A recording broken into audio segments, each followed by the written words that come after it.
एबसु गुन्दा बर' जाथि गुन्दा होनना बुंनायखौ आं माने इउटुबाव बे निउस पर्टेलफ्राव भाइरेल जानो बायदों आरोखि एथ' गाज्रि खोथा बुंबाय खिन्थु बिनि रिएक्सन जेबो बुङाखै পাগলে নকয় কি ছাগলে নাখায় কি কিয় ইমান বেয়া বেয়া কথা কোৱা হ'ল বড়োসকলৰ বিৰুদ্ধে কিয় মাত মাতা হ'ল বড়োসকলক কিয় ইয়াত অৰিজিনেল মানুহ নহয় বুলি কিয় কোৱা হ'ল সেইবিলাক খুব দুৰ্ভাগ্যজনক মই দুখ প্ৰকাশ কৰিছোঁ আৰু তেনে ব্যক্তিসকলে বড়ো আৰু চাওতাল উৰাও মুণ্ডা আদিবাসীসকলৰ মাজত এটা কমিউনেল টেনশন আনাৰ এটা চেষ্টা চলাইছে বুলি মই ধাৰণা কৰিছোঁ আদিত্য খাকলাৰী কি বেয়া কথা কৈছিল তেখেত কৈছে যে 3 ট্ৰাইবসকল অসমৰ অৰিজিন নহয় এইটো হয়তো কথা ইয়াতো কোনো বেয়া হোৱাৰ কোনো যুক্তি নাই আমি হয়তো সকলোৱে স্বীকাৰ কৰিব লাগে বুৰঞ্জীক আমি মানি চলিব লাগে আমি যেটো জানো যে যিসকল ইয়াত অসমত আদিবাসী বুলি তেওঁলোকে জাহিৰ কৰে কোনো আদিবাসী বুলি কোনো জাতি নাই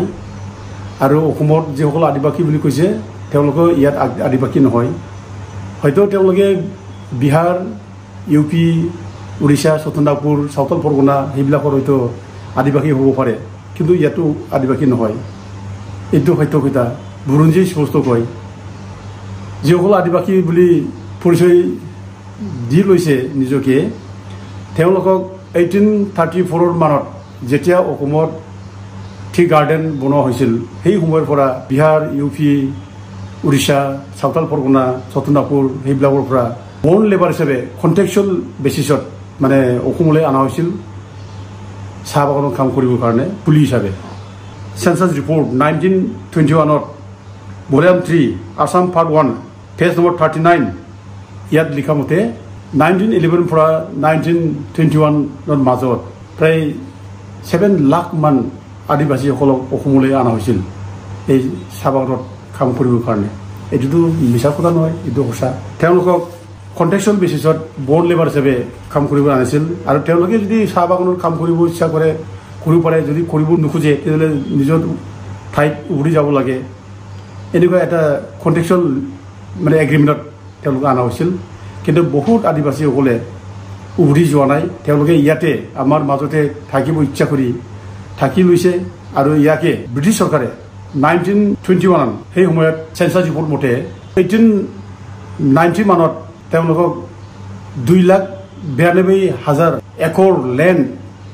তেওঁলোকক আবণ্টন কৰি দিয়া হৈছে আৰু সেইটোৱে গৈ 1900 চনত 9 লাখ বিঘা একৰ লেণ্ড তেওঁলোকক আবণ্টন দিয়া হৈছে সেই ৰেকৰ্ডটো আমাৰ এই সেন্সাছ ৰিপৰ্টতে পাব তেওঁলোকে ইয়াতে মাটি বাৰী তেওঁলোকে চৰকাৰৰ পৰা পাইছে সেই গতিকে তেওঁলোকে আমাৰ লগত আছে আমাৰ লগত বহুত দিনৰ পৰা মিলিজুলি আছে কোনো ধৰণৰ আমাৰ মাজৰ খাজিয়া আমাৰ মাজৰ হিংসা হিংসি ভাৱ নাই একেলগে মিলিজুলি আছোঁ কিন্তু আজিৰ দিনত এই মানে ট্ৰাইবেল হ'ব খুজি ট্ৰাইবেল নোহোৱাৰ কাৰণে জনজাতি হ'ব খুজি জনজাতি নোহোৱাৰ কাৰণে যে বড়োসকলক দোষাৰোপ কৰি যে বড়োসকলক বাহিৰৰ পৰা আহিছে অসমৰ মানুহ নহয় বুলি কোৱাটো এইটো দুৰ্ভাগ্যজনক নিন্দনীয় আৰু গৌৰৱহীনাত যোগ্য UN চাৰ্টাৰ মতে খিলঞ্জীয়া বুলি ক'লে আদিবাসী বুলি ক'লে যিসকল যি ঠাইত origin son of the soil যিসকল বাহিৰৰ পৰা অহা নাই যিসকল বাহিৰৰ পৰা আহি মানে ভূমি দখল কৰি থকা নাই অৰিজিন ইয়াতে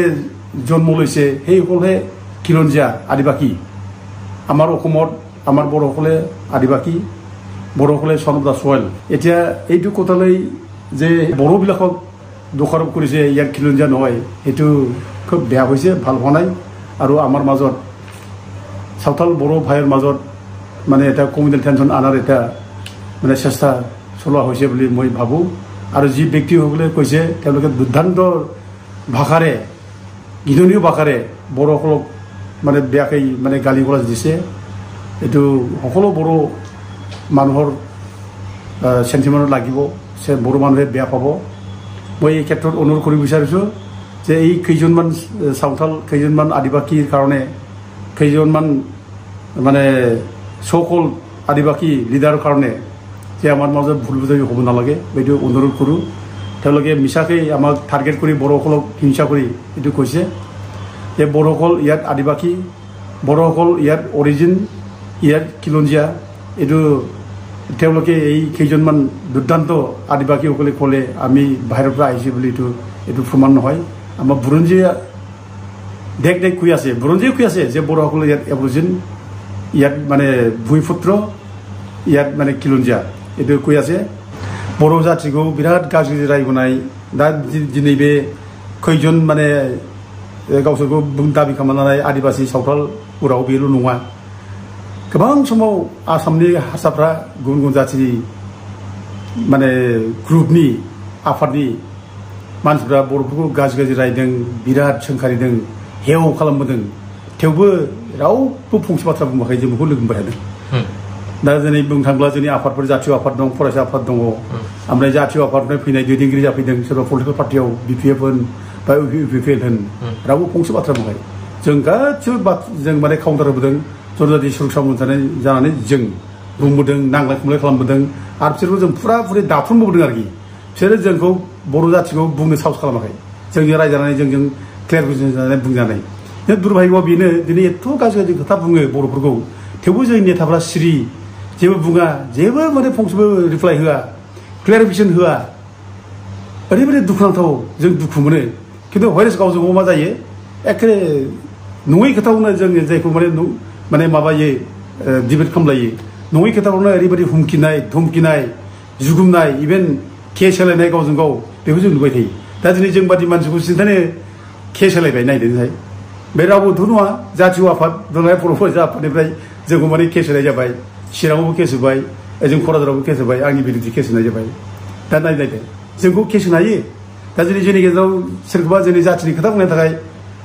फुथुला सावनो हायो दिनै सानसुमा माने फुथुला सावबाय आदा दिननाथ बसुमतारिनि फुथुला सावबाय दिनै जंगलाल बसुमतारि फुथुला सावबाय बिदिनो मोजां मोजां मानसि जाथिनि खामानि मावनो थाखाय दिनै फुथुला सावनो हाबाय खिन्थु जाथिनि बेरेखा बर' जाथिनि बेरेखा बुंनायफोरनि गेजेरजों फंसे बाथ्रा बुङा सिरि आरोखि बे लासिं सिं आरोखि आं एसे थांनाय सेमोनबो मोनसे खोनादों आरोखि जे सासे बर' हिन्जावा बुंदों जे एबसु गुन्दा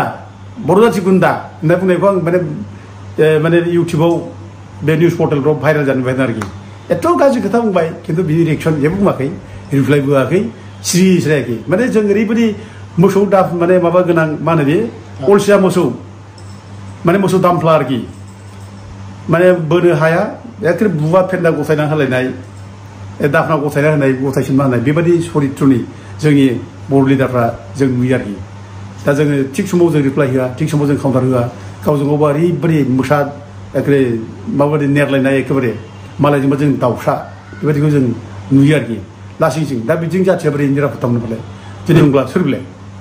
जोंखौ बिदि सिगिनानै जोंखौ माने दमन खालामनानै जों जायगायाव हा मोननाय जोंनि अधिकार सेन लानाय सोर बे मोननो जों बे जायगानि मालिक जों बे जायगानि जोङो असे बिगोमा जों बे बिगोमाफ्रानो जुदि सिरि जायोब्ला मालायजों फैनानै जुदि रायजा फैयोब्ला मालायजों फैनानै जुदि नासयजायोब्ला जोंनि बे जाथिखौ सोर निरापत्ता मोनलाय जाथिया बोरै निरापत्ता मोननो दाथ' लासै हिदार बे जायगायाव जों जुदि खुन बाहेरानिफ्राय फैनाय जाथि खालामफिन जालायोब्ला बेनिफ्राय दुखुनांथावसिन मा थानो आरो बेखौ जुदि काउन्टार होआब्ला बुङाब्ला जों मा जानो बुंनांगोन बेफोरखौ जे दिनै बेफोर बुंनायखौ जों गोरलै लानो नाङा दा बेफोरजों दिनै नङैनि मानसिखौ बुंहोनानै दिनै जोंनि गेजेराव अर सुनो हादों आरो जोंखौ दमन खालामनो हादों दा जों बेफोरखौ थाल लायै जों केयारफुलि जों रिप्लाय होनांगौ दा बेफोरखौ जों गासिबो रिप्लाय होनांगौ बाथ्रा गैया जों साननानै लानो नाङा दा बेफोर बुंनायनि गेजेरजों दिनै माने माबा जायो अर्गानाइज जायो गावसोरखौ गोरा जायो रायदावोमोनब्ला जोंखौ गाबोन सोरबा थेख्लायगोनबो सोरबा बुगोनबो जोंखौ दा नाख्रेबनो बोलो मोनो ओंखायनो जों बे स्कपखौ जों होनो नाङा जों बुंलायनायाव काउन्टार होनांगौ जों गोरा जानांगौ मोसाबादि जों नेरनो हानांगौ गावजों गाव जेरै नेरलायो मोसाबादि बे नेरनायखौ मालायजों नेर जों राइट पइन्टखौ लानानै नेर मानो जों मालायजों रायजो बायनोफालाय जों बाहेरानिफ्राय फैनाय बर'फ्रा बाहेरानिफ्राय फैनाय बे जायगानि मानसि नङा होनजा लासिंसिं बे जों मानो बुंजानो जोंहा रोखा रोखा जारिमिन दं जोंनि जारिमिना रोखा बुङो जों हाजार बोसोरनि सिगांनिफ्रायनो जों बे जायगायाव थाबोदों बे जायगायाव रायजो खुंबोदों बुरन्जिगिरिफ्रा बुंदों बर'फ्रा माने 10,000 बोसोरनि सिगां महाभारत जुद्धनि बे जायगायाव आसामाव दंमोन होनना बुंदों आरो बेनो बर'फोरनि हमलेन्डमोन होननानै सिडनी एन्डेलसना बुंदों आरो बेखौनो बे माने प्रागज्योतिषफोरखौनो म्लेच्छ टेरिटरि होननानै दिनै माने गोबां हिस्ट्रियानफ्रा बुंलांदों इमानसिं सेमजोंआनो बुंदों जे बे जायगा माने मेसफोरनि रायजो म्लेच्छफोरनि रायजो बेखौ होनदों दिनै भगदत्तखौ मेस किं होनना बुंदों जेब्ला हिउएनसाङा माने 4th सेन्चुरियाव कामरुप रायजोआव फैयो हिउएनसां फैब्ला बे सोरखौ लिरदों जोंखौ लिरदों बर'खौ लिरदों भास्कर ब्रह्मआ बर' राजामोन बेखौ रोखा रोखा लिरलांदों अब्ला दा दिनै जों बे एफा गिदिर हिस्ट्रि थानाय बे जाथिया दिनै बे सोरबाजों रायजानाय सोरबा बुंनायखौ जों सिरि थानाय सिरि सैजो खालामनाय मानो सैजो खालामनांगौ दिनै जों बेफोर जों दिनै मिथिनानैथ' जोंनि हिस्ट्रिखौ जों मिथिनानैथ'